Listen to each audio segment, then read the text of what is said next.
مع البلد كامل الناس فيها بتحكي مع الصراصير وبتعمل حفلات للدمى وبسوي عزل للروبوتات. تخيل لو في عادات لو ما عملتها هناك ممكن يعتبرك المجتمع شخص غريب وخطير.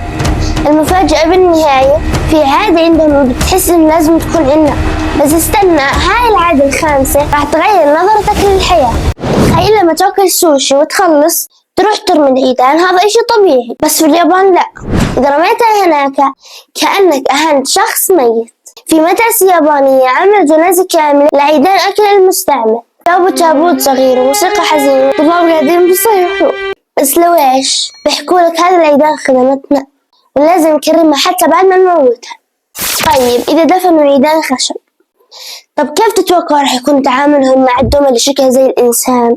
في اليابان إذا عندك دمية قديمة بدك تتخلص منها يمنع منعا باتا إنك ترميها، لأنه ممكن يعتبروك شخص قلبه قاسي. تخيل إنه في معبد كامل مخصص للدمى، هاي الدمى اللي ما لها أصحاب بروح بودوها على المعبد تسوي لها طقوس، عندهم كهنة وشموع وموسيقى، حتى الناس بتصير تحكي مع الدمى قبل ما يدعوها، بيحكي إنه هاي الدمية بتحس قاعد بتزعل بس تتذكر أصحابها.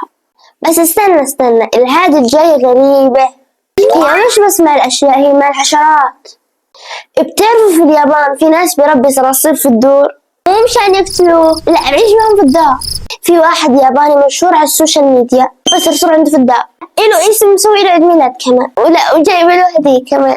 بتعرفوا ايش الغريب في الموضوع؟ الصرصور هذا لما مات سووا له جنازة حقيقية وجابوا ناس لابسين أسود وعزوا بعض، واللي جاي مش بس صرصار، روبوت، بإمكانك تعتبره فرد من العيلة.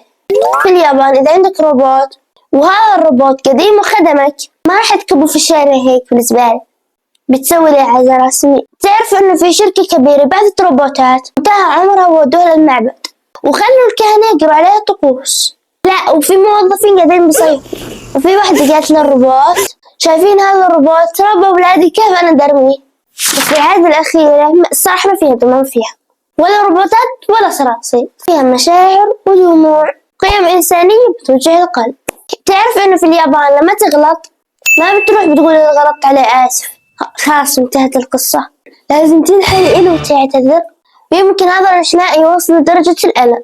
في عندهم واحد مرة أخطأ في حق واحد، انحنى ليلة من كسر ظهره، ظل منحنى تقريبا 12 دقيقة من دون ما يتحرك، وقال الناس قاعدة تبكي مش لأنهم زعلانين، لأنهم حسوا قديش الاعتذار يكون من قلب.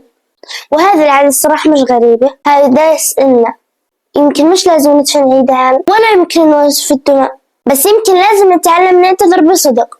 طب لو أنت كنت في اليابان أي عادة بتحب تتبناها؟ اللي عنا عادات أغرب بس ما بنشوف إن مش متعودين عليها.